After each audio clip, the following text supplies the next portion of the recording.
Mock the Week, I'm Dara Briain. Joining this week are Rhys James, Tiff Stevenson and Ed Gamble, Nish Kumar, Hugh and Angela Barnes.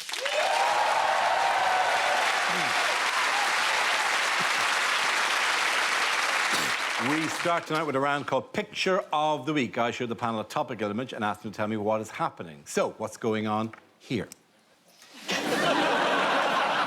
Is this from an airline safety video to tell you how not to put on an oxygen mask? I think she looks so happy because she knows Africa's the one place she definitely won't run into Boris Johnson. My favourite thing is the person just to the right of her who was thinking, how did they colonise us? Is she thinking just 3 more of these and I'll be able to have sex with Philip?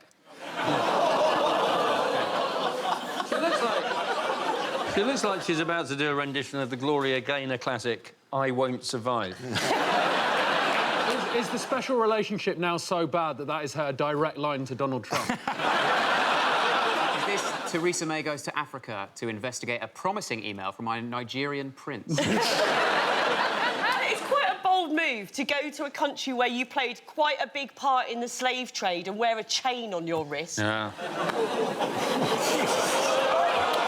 You do know Angela had no part in the slave trade. I didn't do it, it wasn't me. Judging by everyone's reaction in the background, is this Theresa May doing her stand-up routine in which she roasts blue hats? And you know what it actually is? Of course we do. We've just been joking.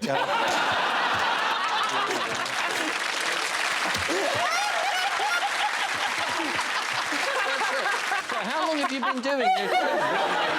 We have to dance our dance, you and I, Hugh. Let us not act like we don't. That is the current Prime Minister. Yes. So she's in Kenya, and she's doing a trade deal. We're going to give them marmalade. And they give us top-class athletes. Thank you very much, Hugh. Yes, this is Prime Minister Theresa May on a recent visit to Kenya. This week, her so-called Chequers plan for Brexit, which was agreed in July, has been attacked by her own MPs and by the EU's chief negotiator, Michel Barnier, who was particularly scathing about May's Brexit plan. Was it by any chance Boris Johnson? By any crazy chance? He's basically pushing to take Theresa May's job at this point. He can be PM. Who would see how difficult it is to be PM and go, yeah, I want that job? It's like watching One Born Every Minute and immediately trying for a kid. And also, I mean, why is he communicating with Theresa May through Telegraph columns? Like, has he not got a mobile phone? Next week, is it going to be a column saying, sorry, I missed your call, Theresa, or I was on the tube?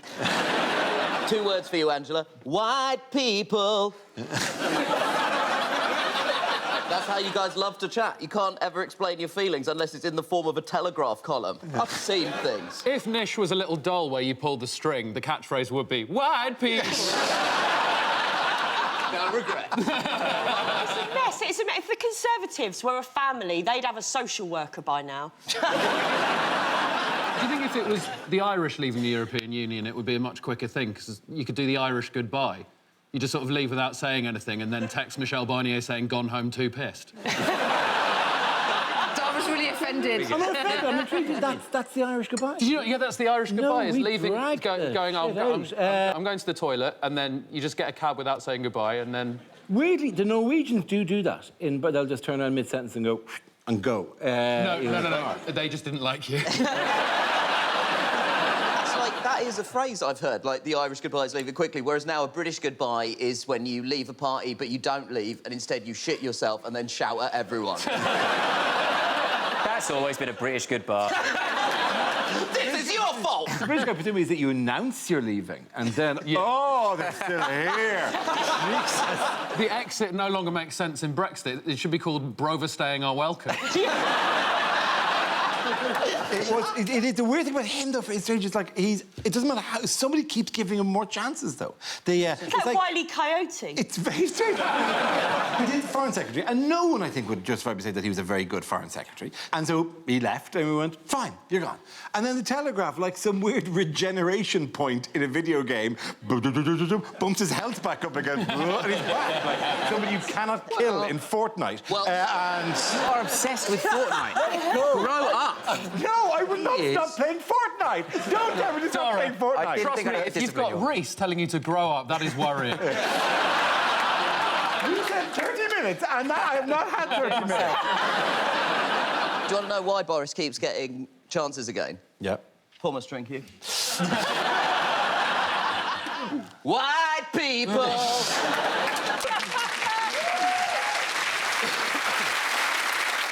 Was it Barnier was critical as well, though, about it? Barnier was, yes, yeah. He said that we couldn't go round, like, British people couldn't go cherry-picking what they wanted, and I thought that's ironic, because if we don't get a deal, that's exactly what we will be doing.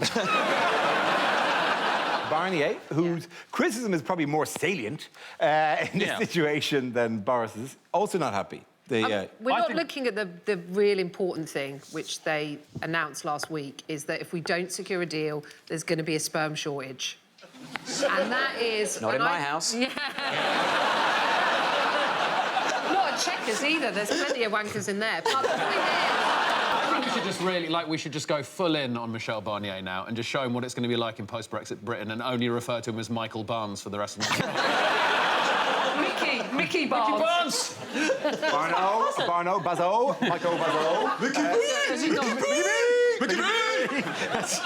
B, got a point in, Mickey B! We have to take these negotiations more seriously. Oh, Mickey B, Mickey B, Mickey B! Yo, Mickey B, give us some sperm!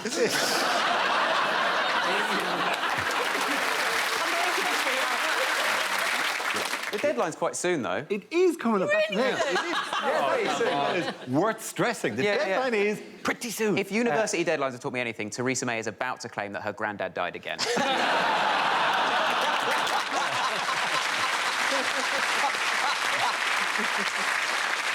10 weeks away, isn't it, the deadline?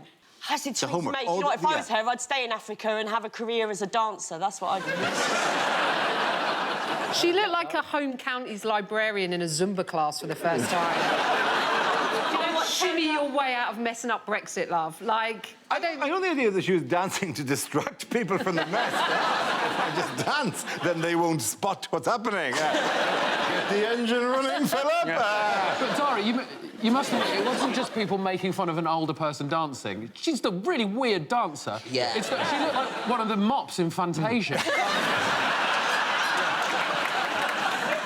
Look, listen. This is where she was in Africa last week, and many people commented on this.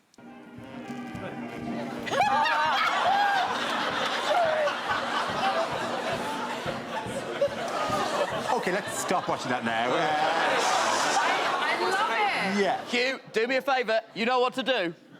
White people! I'm actually just copying everything those kids were doing. Do you think we could get them to negotiate a trade deal?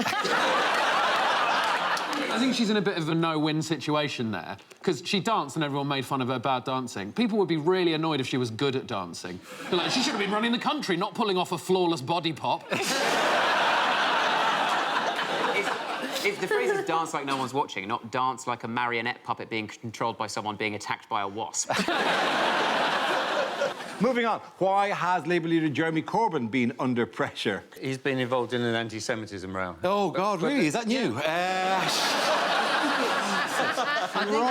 think it is unfair, you know, to expect Jeremy Corbyn to sort out anti-Semitism or have a coherent strategy on Brexit, because it is harvest time on his allotment. And on top of all that, he's just caught his cock in his zip.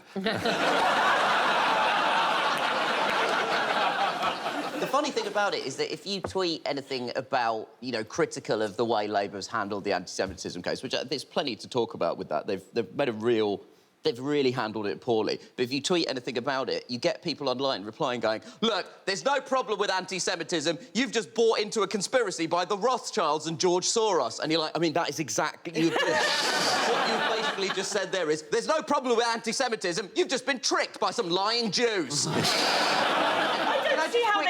Can I just quickly say, I'd really appreciate that if no one edited that out of context.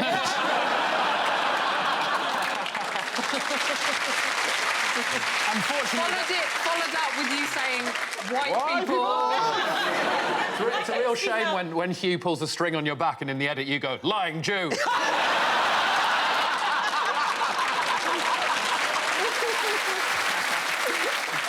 But remember when we were on here talking about how boring and quaint Jeremy Corbyn was? Yeah. Like someone's taken him aside and gone, listen, your image is a bit boring, maybe try and have a little bit of edge, and he has just run with that to the end. I go, so, Jeremy, we sort of meant get a motorbike, not get embroiled in an anti-Semitism debate. It's like a couple, isn't it? Because Labour were looking like they were doing well. They'd settled their differences, and it's like a new couple. You're like, it's all going well, and then suddenly he asks if he can wee on her feet. Oh, that's what he's doing in the picture. Angela, that was alarmingly specific. Hey, we've all been there. I tell you what, my feet are the softest in the business.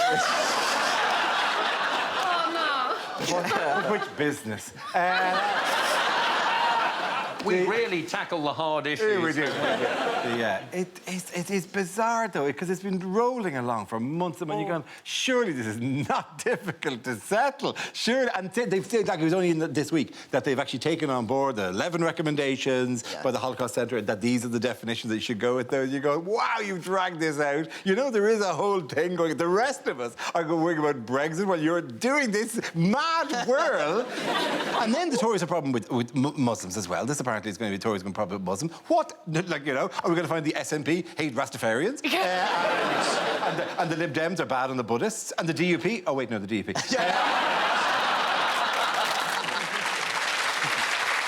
And the points go to Andrew, Hugh and Nish.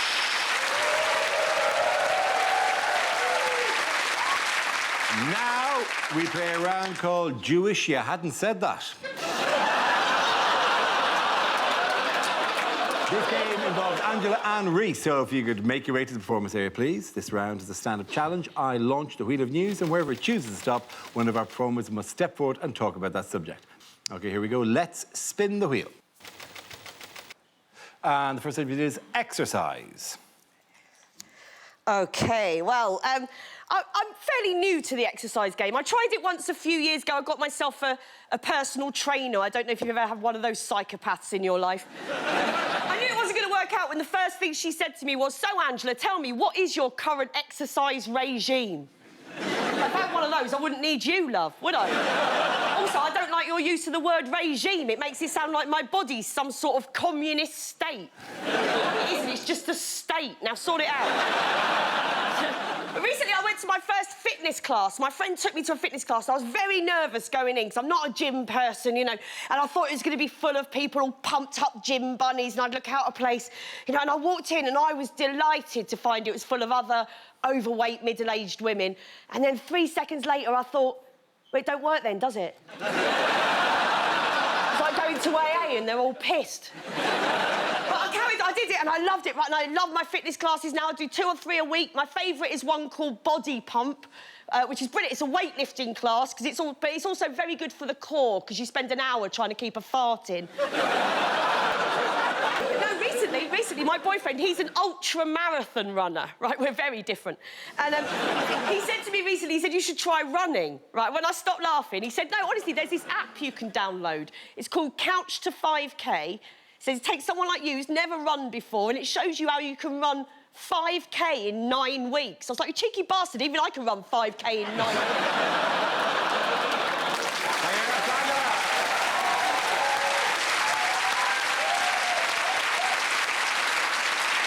That leaves it with Rhys. Let's see what your topic is. Let's spin the wheel. And the topic is family. There I am. Really close to my family, really close. Growing up, my mum always used to say, if you masturbate too much, you go blind. It's a weird thing to say to a child, isn't it? That's what she used to say. If you masturbate too much, you go blind. And then 1 week ago, she asked me to drive her to get laser eye surgery. Perfect. The other thing she'd say was, oh, so if Dan jumped off a cliff, you'd do that as well, would you? I was like, yes, Mum, what don't you understand about a suicide pact? My grandma as well, way too sassy at the moment, way too sassy, my grandma. She keeps banging on about how much better it was in her day, constantly, always. Went to the cinema recently, right? First time I've been to the cinema since Orange Wednesday's collapsed. Big day. I've been saving up for a long time. I thought, you know what? I'm going to treat my grandma. Because, like, she's got Meerkat movies, so still 2 for 1. And we went to see a film called Pride and Prejudice and Zombies. I don't know if you've seen it, but if you haven't, you must. Way to make a classic even more classic.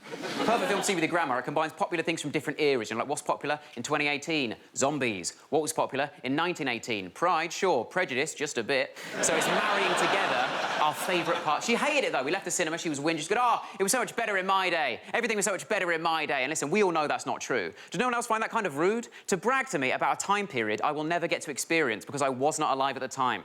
I don't go and visit her, sit her down, look in her 84-year-old face and go, the future is going to be amazing. Robots bring us breakfast and racism dies out. Thank you very much. Well done, both of you. Points go to Angela.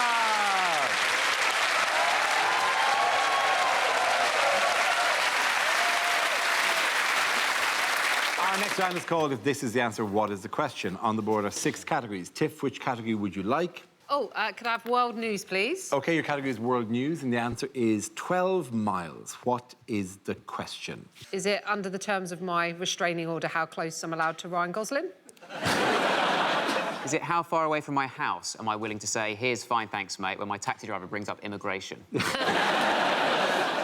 Is it when Jeremy Corbyn says some of his close friends are Jewish? What does he mean by close? Is it, if you shave off all your pubes and lay them out end to end, how far must you remain from schools at all times? Also, what do you mean, all your pubes? There are 3, and they have names. And they're Ed, Dara and Hugh. No, I'm just trying to get the middle chair again. You're still captain on my pubes. Is it the radius around Nigel Farage's house beyond which he considers you foreign? How much of HS2 will ever be built? Is it if I put a pedometer on a teenage boy's wrist, how far will it say he's walked in a day? Rhys? Don't look at me. For God's sake. You know, I bought my grandparents a TV to watch this episode. If I bought all the things being offered to me in spam emails, how big would my dick be? How deep would a Thai football team go for their coach? They were all fine.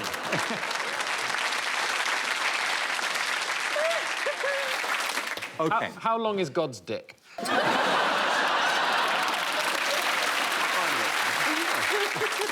Didn't have the correct answer. Yes. It's a fishing question, isn't it? It's how far off the French coast did British and French fishermen start fighting? Absolutely right. Thank you very much, Hugh.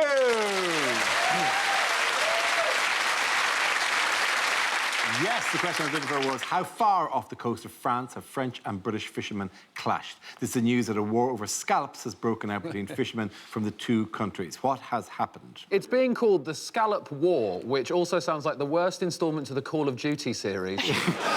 Scallop War sounds like the sort of show Dara hosts. Get your scallops ready! When I first heard that the French were attacking us because of scallops, I assumed we must be cooking them wrong. It does sound like the poshest food fight ever, doesn't it? It starts off as an oyster kerfuffle, moves on to a langoustine skirmish and ends up in a scallop war. Do you know what, though? If it's not quickly resolved, there is going to be a small gap in Waitrose's seafood section between crayfish tails and the langoustine. Yeah. I'm not prepared to put up with that. The thing is, you're very much a comedian of the people, aren't you? Yeah. I don't think people realise what a terrible hors d'oeuvre shortage this could lead to.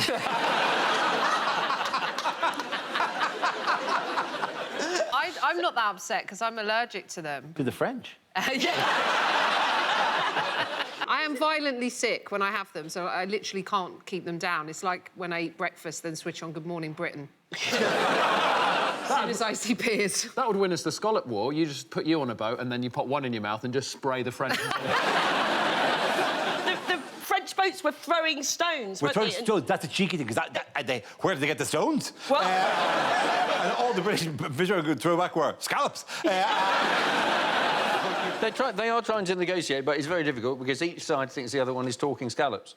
That was a carry-on joke from 1964. scallops or scallops? I think it's scallops, but then I shop at Waitrose.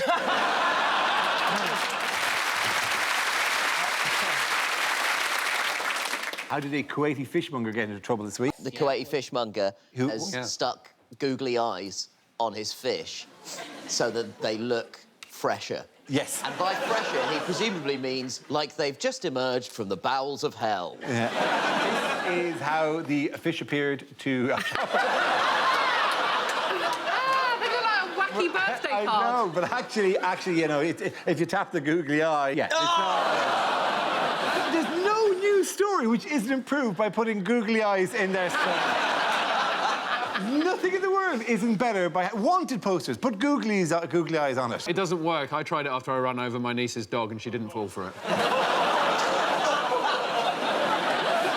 I've not ever bought a fish because I got lost in its eyes. It's supposedly a sign of freshness, how the eyes deteriorate quickly. It's the equivalent of him going, ooh, it's such a fresh fish. In other news, which financial organisation ran into trouble recently? This is presumably Wonga. It's Wonga, But I do yes. feel weird about describing Wonga as a financial organisation. Yeah. I just feel a bit like calling Greggs a patisserie.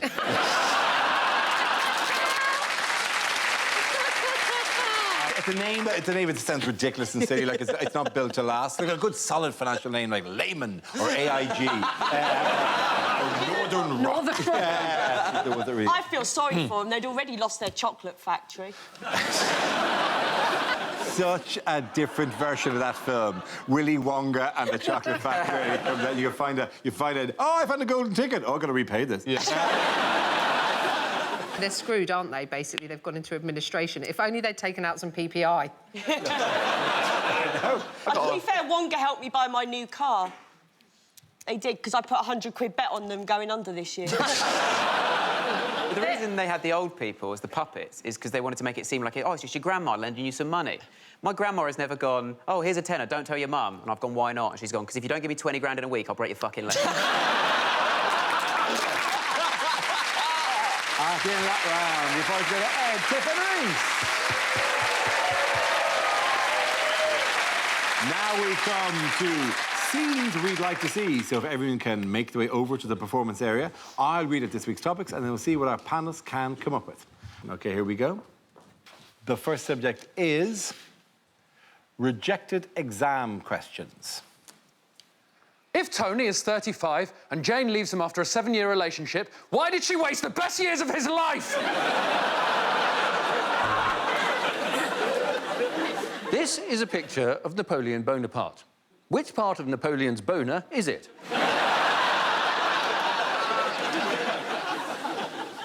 Biology. What happens when you stand on an upturned plug? 3 marks. If a bus leaves London at 7 a.m, how far will it get before Boris Johnson writes a lie on the side of it? Please open your biology question books where you will find an image of the male sexual reproductive organ. Mr. Tyler keeps doing that. That's why we've had to let him go. Why is Piers Morgan? If an apple a day keeps a normal doctor away, how many apples would you have needed to defeat Harold Shipman?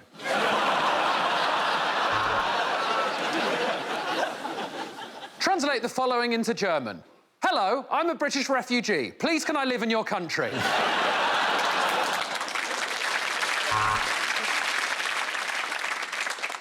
If I mix 2 parts ethanol with 1 Whitney Houston CD, will I get over my ex?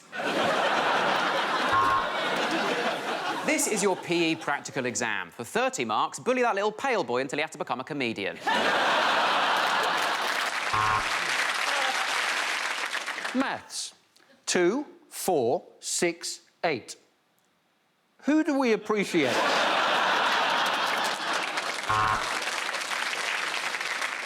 And that concludes your French oral. Just pop your trousers up and I'll see you on Monday. Identify the white powder. Good, isn't it? 30 grand a kilo.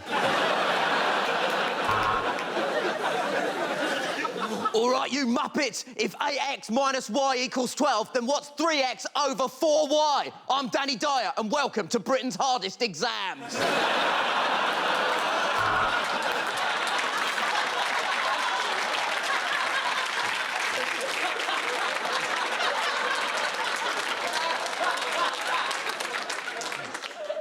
How fresh is Dara, really?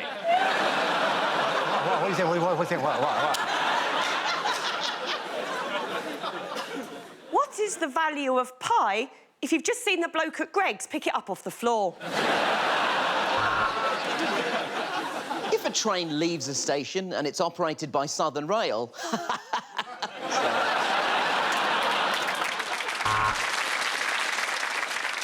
So, you just turned 16, did you? All right. OK, the next topic is unlikely lines from kids' film and TV shows. Timmy!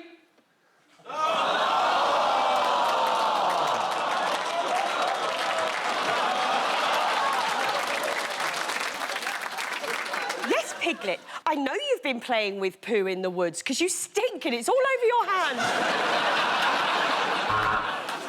The brave little toaster's owner was about to take him on his wildest adventure yet, all the way to the brave little bath.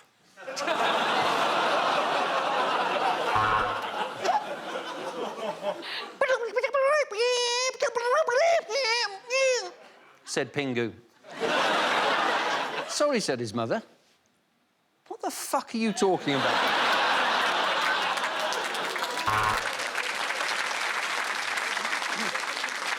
This is Blue Peter, and I think we can all agree we should have taken him to a hospital by now. Oh, look, it's the Teletubbies, or as they're otherwise known, the Fat Family from Gogglebox. Thomas the Tank Engine was happy. He'd joined Thameslink and hadn't had to do anything for over a month.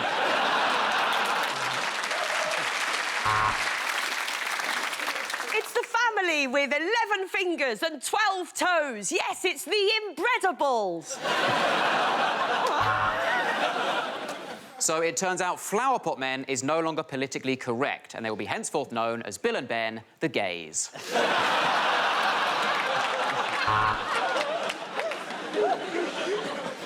Buzz, something's wrong with Woody. I just keep pulling the string on his back and he keeps going, white people! Up next, In the Night Garden. Can you stop calling it that? It really puts me off. Kung Fu Panda, the least racist hero of all time, as he is black and white and Asian. E.T. send nudes.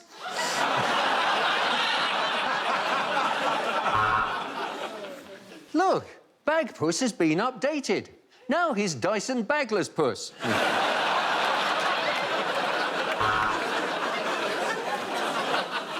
But, Quasimodo, what makes you think you need to see a back doctor? I have a hunch.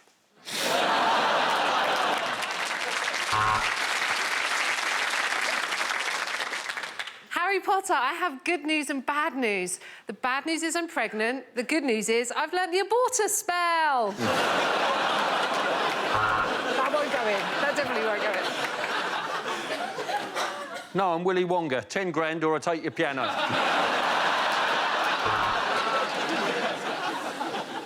Robin, do you know if Alfred has a charger for an iPhone 8? The Adventures of Low Batman. What is Peter Rabbit doing in the garden? Mummy was sure she'd left him in her bedroom drawer.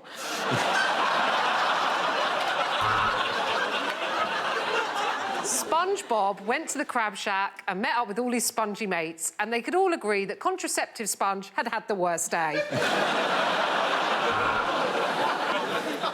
This week on Paw Patrol, Rocky gets hit by a car and the driver has to finish him off with a rolled-up A to Z.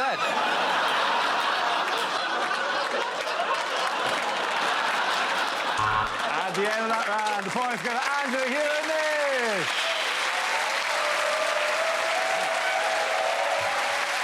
That's the end of the show. This week's winners are Rhys James, Tiff, Stevenson and Ed Gamble. Commiserations to Nish, Kumar, Hugh and Angela Barnes. Thank you for watching. I'm Dara. Good night.